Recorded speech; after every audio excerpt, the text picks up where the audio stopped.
சென்னை வர்த்தக மையத்தில் நடைபெறவுள்ள 2 நாள் முதலீட்டாளர்கள் மாநாடு குறித்து பொருளாதார நிபுணர்கள் மத்தியில் இருவேறு விதமான கருத்துக்கள் நிலவி வருகின்றன.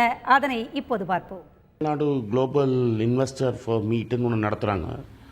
இது ஒன்றும் இந்த சமயத்தில் இது பயன்படாது. ஏன்னா உலக மார்க்கெட்லேயே இந்த சமயத்தில் ஒரே வீழ்ச்சி இருக்குது.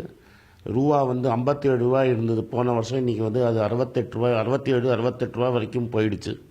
அதனால் இந்த மாதிரி ஒரு சூழலில் தினம் ரூபாவோட விலை கீழே விழுந்துட்டுருக்கிற சமயத்தில் வெளிநாட்டிலேருந்து முதலீடு வரும்னு நம்ப முடியாது. யாரும் போட மாட்டாங்க. ஏன்னா நாளைக்கு அடுத்த வருஷம் கொண்டு வந்தால் 70 ரூபா 75 ரூபா கிடைக்கும். அதனால் 10% எக்ஸ்ட்ரா பணம் கிடைக்கும்போது யாரும் இன்றைக்கி பணம் போடுவாங்கங்கிற நம்பிக்கை இல்லை.